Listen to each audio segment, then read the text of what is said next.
Welcome back to The Ed Show, and thanks for watching tonight. Small business is about to get a major shot in the arm. $30 billion in lending, $12 billion in tax breaks.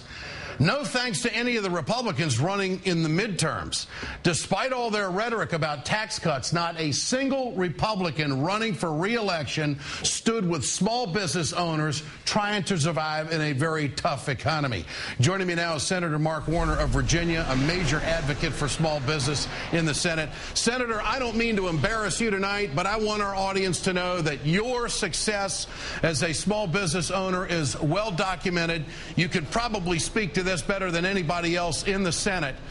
What does this bill mean? What will it do? How do you know it's going to work? And good to have you with us tonight. Well, thanks for having me on, Ed. I got to tell you, it was an important step forward today, and it's kind of wacky that it took us this long. I mean, we should have done this 9 months ago, 10 months ago. Two-thirds of the jobs coming out of any recession are created by small businesses. And we've been kind of sitting on our hands, and oftentimes without any help from our Republican colleagues.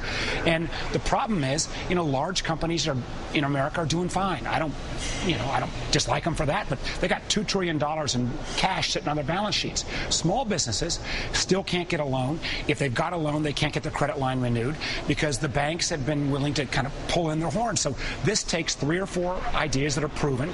The Small Business Administration Lending Program, a capital access program that's already in 25 states. It would juice it up a little bit more, $30 billion in additional capital that would be leveraged out, and says, how can we, small businesses, give you the credit you need and give you some additional tax breaks right now in the trough of this recession. It is good policy. It's smart policy. It's great policy, but how fast is it going to work? And is this money going to go through community banks? Is it going to be backed up by the government, the loan guarantees? Is that the detail of it? Well, that is where a lot of it is. Let's face it, we were doing this. The Small Business Administration, which actually has gotten a lot less bureaucratic, a lot better in terms of delivery, was doing a great job. They ran out of money in June.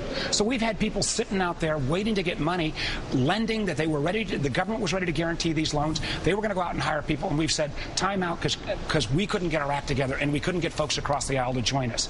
Well, that's a key point. The Republicans love to say they're pro-business. They love to say that President Obama is anti-business. So why are the Republicans, if they're pro-business, against loosening up the lending for small businesses and getting some money into the system? Why do you think they were against it? Ed, I don't get it. I mean, there was nothing in this bill. This bill looked like it would have been crafted by a moderate Republican 5 years ago. I don't get it. I think the fact was they would try to add on some gotcha amendments on the top. They couldn't, kind of even agree to let us go to the bill. But luckily, we did get a couple Republicans that joined us. And, this is where the American public's got to be out there scratching their head saying, hey, we hired you guys. Big banks are doing fine again. We need the credit to restart hiring. And why can't you get your act together? I'm glad we finally did it. And you are convinced that this could be a game changer. Would you go that far? Would you? It would seem to me in the pipeline we should see the effects of this in the first quarter of 2011. No. We should see the effects of this, I believe, in the last quarter of this year. If the president will sign this, and it's not going to be a silver bullet. I don't think anything we ought to not over promise in terms of silver bullets. But this will be a major step. I think we can see 500 to 700,000 jobs created out of this action taken by the Senate today.